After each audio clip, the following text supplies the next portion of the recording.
Don't promote her. Daniel Anderson didn't look up from the skyline outside his office. I wasn't planning to, his CFO replied carefully. I'm just saying, you've been watching her. Daniel's jaw tightened. He wasn't watching her. He was studying efficiency. At least that's what he told himself. Because no one, absolutely no one, distracted Daniel Anderson inside. And certainly not the cleaner. But 3 weeks earlier, something had already begun. Get out of my life, Lillian. She didn't cry. She didn't beg. She just looked at him, steady, wounded, dignified. You don't get to shut me out when you're scared, Daniel. And for the first time in 15 years of running billion-dollar negotiations, Daniel Anderson had no counteroffer. Before we begin, drop a comment right now and tell me. Where are you watching from? City and country. Let's see who's here. Now let's get into it. Daniel Anderson had built his empire on precision. At 38, he was the youngest billionaire in Los Angeles real estate tech. White, disciplined, raised in San Diego by a father who believed emotions were weaknesses and results were religion. His company headquarters occupied the top floors of the grand LA residences. Glass walls. Marble floors. Silence that cost money. Everything ran on systems. Except her. Lillian Scott arrived every evening at 7:30 p.m. Blonde hair tied back. Minimal makeup. Navy cleaning uniform. No perfume. No noise. She worked quietly. Too quietly. The first time Daniel noticed her wasn't because she was beautiful. It was because she paused at his office door. Not staring. Not admiring. Observing. He looked up. She didn't look away fast enough. Most employees dropped their eyes instantly. She held his gaze exactly 2 seconds longer than comfortable, then nodded slightly and continued wiping the glass wall. That was new. Daniel didn't date staff. Didn't mix hierarchy. Didn't entertain fantasy. His ex-fiancée, Caroline, had once told him, "You don't need a partner. You need a mirror that agrees with you." They'd ended it 2 years ago. He told himself he was fine. He lived in a 14,000-square-foot penthouse. He owned a yacht docked in Marina del Rey. He controlled markets. He wasn't fine. But he functioned.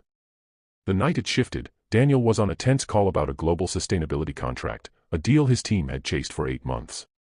The European firm kept rejecting proposals. Wrong environmental projections. Wrong long-term modeling. Wrong messaging tone.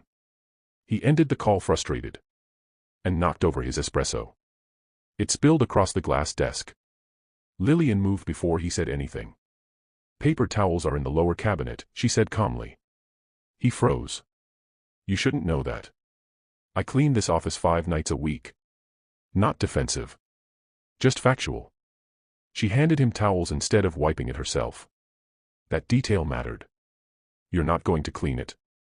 You spilled it." A pause. No one spoke to him like that. "You're bold." "I'm practical." Silence stretched. She glanced at the open document on his monitor. "You're overpromising carbon offset percentages." Daniel's eyes sharpened. "Excuse me." She hesitated, just slightly. "You're projecting urban conversion rates that don't match 2023 municipal data. It reads like wishful thinking." He stared. "You read sustainability modeling." "I majored in environmental economics." The air shifted. "And you're cleaning offices because student loans don't disappear just because you understand them." She went back to wiping glass. Like she hadn't just dismantled 8 months of executive strategy. Daniel didn't sleep that night. He reopened the proposal. She was right. They were projecting optimism instead of data-backed conversion rates. The next morning, he rewrote the model. 3 days later, the European firm responded. Improved. Continue. He stood at the glass window that evening waiting. For what? He didn't know. 7:30 p.m. She arrived. "You were right," he said. She didn't smile widely. Just a small nod. "Most people don't like hearing that." "I don't like being wrong." "That's not the same thing." There it was again. That quiet challenge. Daniel didn't invite women into his world easily. He preferred curated dinners, controlled atmospheres, predictable outcomes. Lillian was none of those. She asked questions. She didn't flatter him. And she never lingered. Which made him want her to. One Friday evening, after a 12-hour negotiation call, he made a decision that shocked even him. "I have a yacht," he said abruptly as she emptied his trash bin. She blinked. "I assumed you did. I'm taking it out Sunday." She paused. "Okay. I'm inviting you." Now she fully faced him. "That's inappropriate." "Why?" "I clean your office." "You're overqualified to clean my office." "That doesn't change power dynamics." There it was. The word no one dared use around him. Power. Daniel stepped closer, not threatening, just measured. "I'm not inviting my cleaner. I'm inviting the woman who saved my contract." A beat. "You're confident." "I'm aware." She studied him. "You're not used to earning yes." His jaw tightened. "Is that a no?" "It's a maybe." And then she left, leaving him standing alone in a room he owned. Daniel realized something dangerous that night. He didn't want to impress her with money. He wanted to impress her with thought. So Sunday, he didn't send a car. He texted. Simple. Doc 14. Noon. Casual. He almost added something witty. He didn't. At 12:07 p.m., she arrived. White linen shirt. Jeans. Hair down. No attempt to look rich. No attempt to look impressed. The yacht, a 120-foot vessel named Solstice, gleamed behind him. She glanced at it. You could power a small country with this. Or host a quiet conversation. That made her smile. First real smile. And something in his chest loosened. They sailed past Santa Monica coastline. No staff hovering nearby. No champagne theatrics. Just water and space. "You grew up in L.A., he asked. "Pasadena." "Middle class." "Two teachers for parents." "You." "San Diego." "Father ran logistics company." "Mother left when I was 10. There it was. He hadn't planned to say that. She didn't respond with pity. Did she explain? She said she needed more. And you decided you would become more. It wasn't a question. He stared at the horizon. Yes. Silence.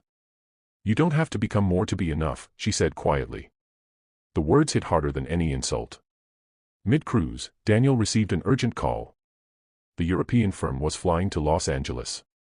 Final negotiation. 48 hours. High stakes. He ended the call, tension returning instantly. "They're coming here," he said. "They won't sign," she replied. His eyes snapped to hers. "You're very confident. They don't trust American developers to commit long-term." "Your point?" "Show them you understand generational responsibility, not quarterly profit." He watched her. "Explain." And she did. For 40 minutes. Sharp. Structured. Strategic. By the time she finished, Daniel wasn't looking at a cleaner. He was looking at a partner.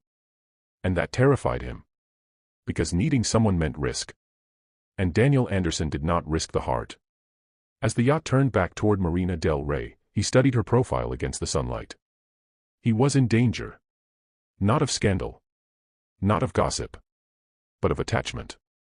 And attachment was the one market he had never mastered.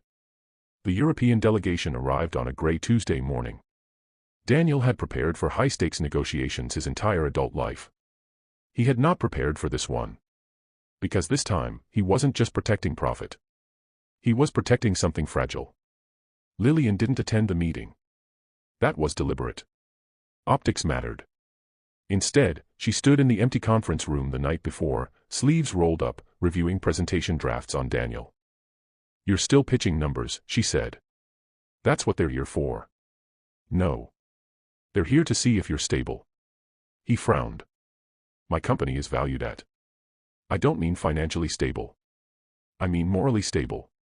That word again. She walked to the glass wall overlooking downtown Los Angeles. "European investors care about legacy. Your presentation talks about growth. It needs to talk about stewardship. He watched her reflection in the glass. And how do I do that? Stop speaking like a man trying to win. Silence.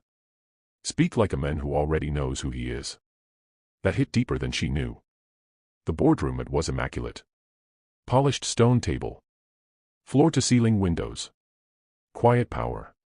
Daniel entered steady. The lead delegate, Henrik Muller, was older. Conservative. Precise.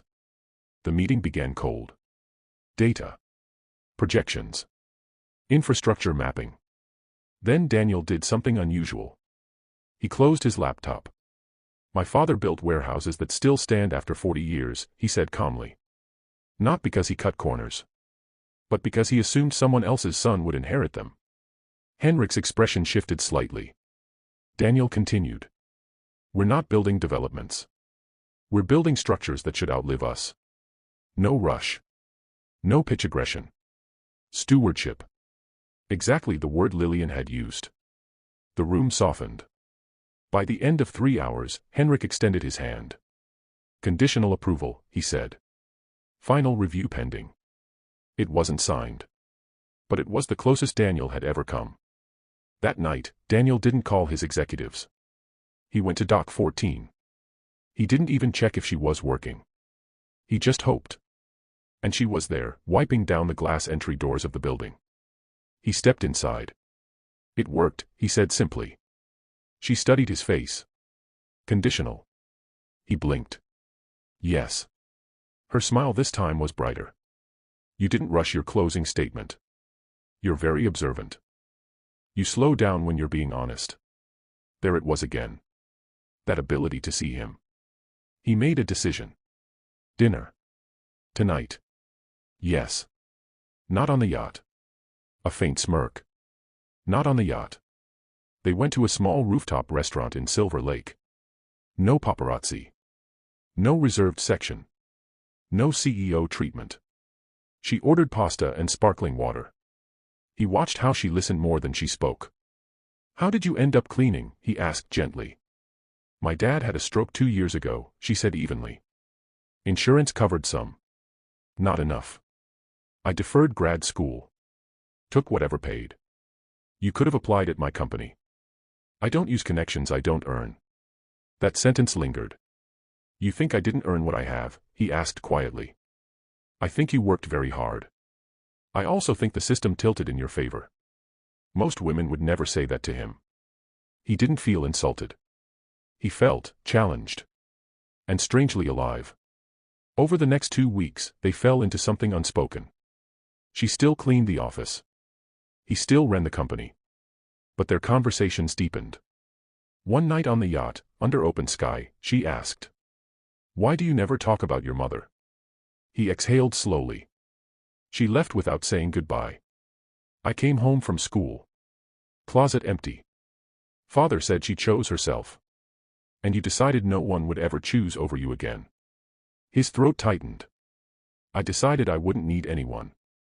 She moved closer. That's not strength, Daniel. It's survival. No, she said softly. It's fear. He didn't argue. Because she was right. 3 days before final contract signing, disaster struck. Henrik's team emailed concerns about long-term urban flood mapping compliance. A flaw. A serious one. Daniel's internal analysts hadn't flagged it. If unresolved within 48 hours, the deal would collapse. His board panicked. His CFO suggested pulling back projections to reduce exposure. Daniel felt old instincts rising: control, aggression, retreat. That night, he called Lillian. Not to impress. To ask. She arrived at the conference room still in her Navy uniform. He laid out the problem. She listened. Then quietly said. You're modeling coastal assumptions. But your inland water tables haven't been recalibrated post-2022 drought shifts. His analysts stared. That's not publicly released yet, one said defensively. It was published in a state environmental journal, she replied calmly. Buried. But relevant. Silence. Daniel looked at her. How do you know this? I wrote my senior thesis on it. Within 24 hours, the team restructured compliance modeling using her insights. Henrik's team responded the next morning. Approved. Signed. 8 months of pursuit, secured. Daniel didn't celebrate with champagne. He walked into the empty office at 9 p.m. She was there. He didn't say thank you. He kissed her. Soft. Certain. Not impulsive. And for the first time in years, he felt something unlock. Success attracts attention. So does intimacy. Caroline returned. Unannounced. Tall. Polished. Elegant. She entered Daniel's office as Lillian was cleaning. Caroline's gaze moved from the uniform to the intimacy in Daniel's expression. Is this why you've been unavailable? Caroline asked coolly. Daniel's voice hardened. This isn't your concern. Caroline turned to Lillian. Do you know who he is in rooms that matter? Lillian didn't flinch. Yes. And you think that translates into real life? Daniel stepped forward. Enough. Caroline's eyes sharpened. Be careful, Daniel. Power imbalance scandals don't end well. She left. But the damage lingered. That night, Daniel pulled away. Emotionally distant. Quiet. Controlled. Lillian felt it instantly. You're retreating, she said on the yacht, voice steady. I'm thinking. You're afraid. I'm being realistic. There it is, she whispered. What? The glass wall. He stared at the ocean. I can't afford weakness. And loving someone is weakness. It's exposure. Silence stretched painfully. Then she said it. I won't be someone you hide when it's inconvenient. He turned. I'm not hiding you. You're calculating me. That landed. He didn't deny it. And that was the problem. The argument escalated. Not loud. But devastating. You get close, she said, and then you evaluate risk. That's how I've survived. And how many nights do you survive alone in that penthouse? His jaw tightened. Don't. Don't what? Tell the truth. You don't understand my world. And you don't understand mine. A beat. You don't get to shut me out when you're scared, Daniel. He felt the walls rising. Automatic. Familiar.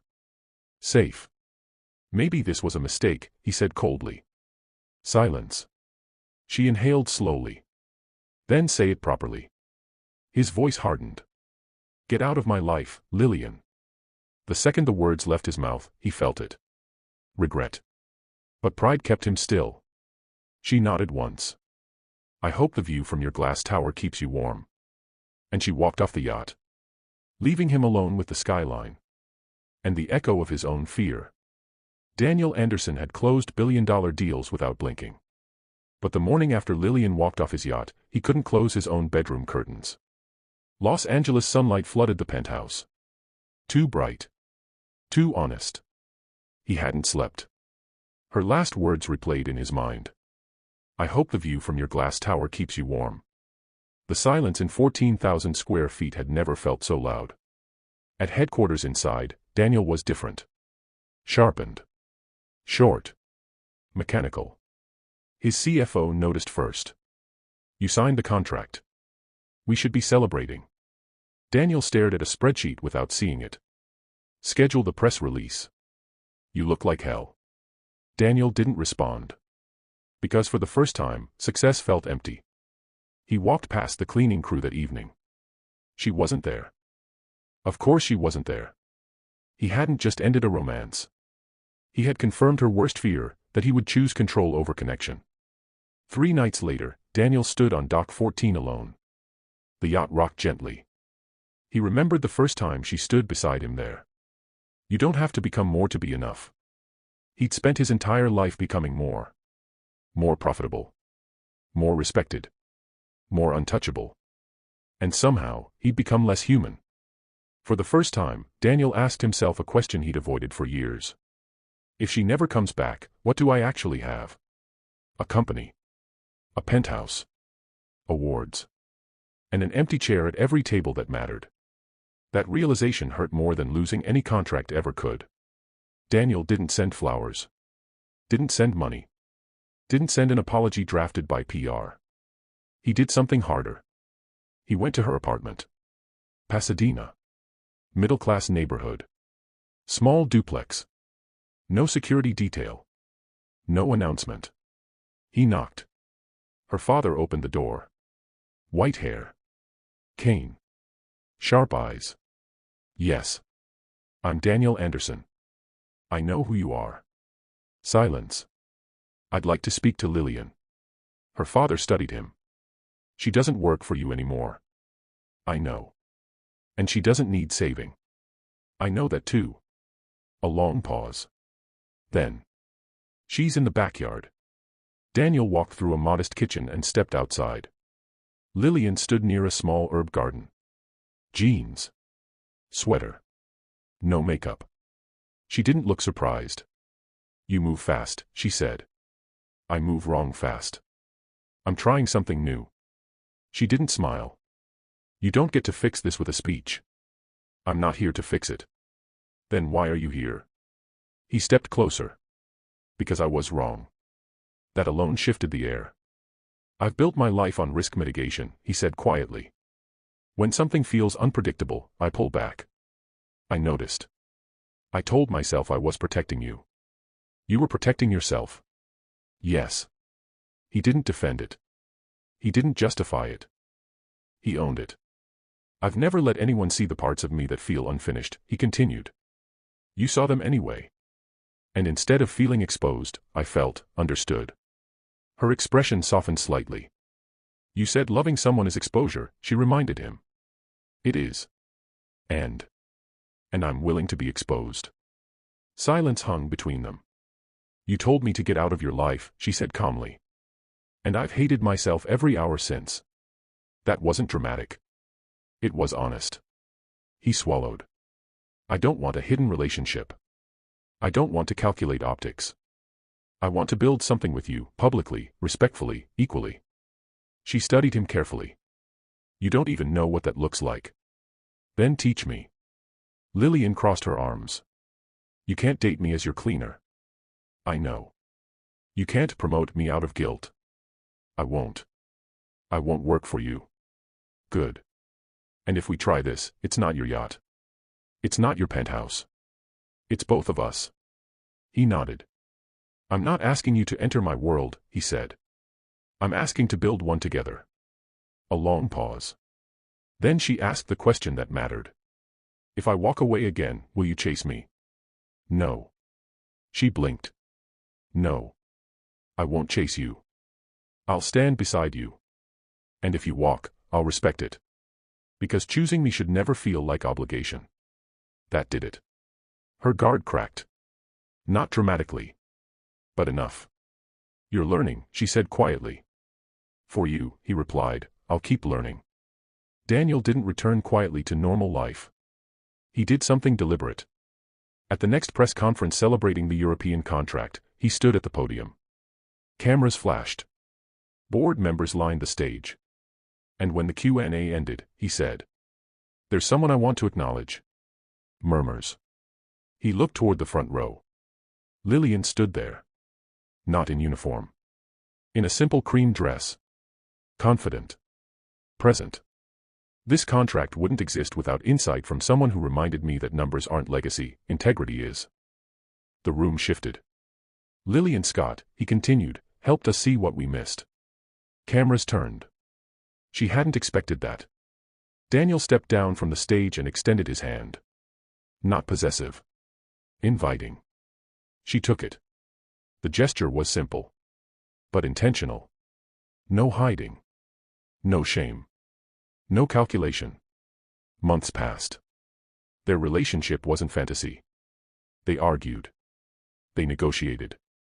They learned each other. Daniel attended physical therapy sessions with her father. Lillian helped restructure parts of Daniel's sustainability division formally, as a consultant. Equal. One Saturday evening, Daniel invited her back to Dock 14. Sunset over Marina del Rey. She raised an eyebrow. We're repeating ourselves. No, he said softly. We're rewriting. They boarded the yacht. No crowd. No theatrics. Just ocean air. They stood at the railing where everything had once broken. Do you remember what you said the first day? He asked. I said you overpromised carbon offsets. He laughed quietly. After that. She thought. You don't have to become more to be enough. He nodded. I believed I had to earn love. She stepped closer. You just have to choose it. He reached into his pocket. Not flashy. Not oversized. Simple diamond. I spent my life building towers, he said steadily. But the only thing that's ever felt permanent is standing next to you. Her breath caught. I don't want to survive alone anymore, he continued. I want to build something that outlives both of us. With you. Will you marry me? Tears filled her eyes. You're still afraid sometimes, she whispered. Yes. But you don't run anymore. No. She smiled, fully this time. Yes, Daniel. He exhaled like a man who had finally stepped outside his own walls. They married the following spring. Small ceremony. California coast. No corporate spectacle. No power imbalance. Just partnership. Lillian didn't become the CEO's wife. She became head of sustainability strategy 6 months later, hired through formal board approval. Earned. Equal. Years later, when reporters asked Daniel what his greatest investment had been, he didn't mention real estate. He said, learning to be enough. And every Saturday, they still took the yacht out. Not to escape. But to remember. That love isn't weakness. It's the only risk worth taking. If you enjoyed this story, hit subscribe right now so you don't miss the next stories. And before you go, tell me in the comments. Would you have given Daniel a second chance?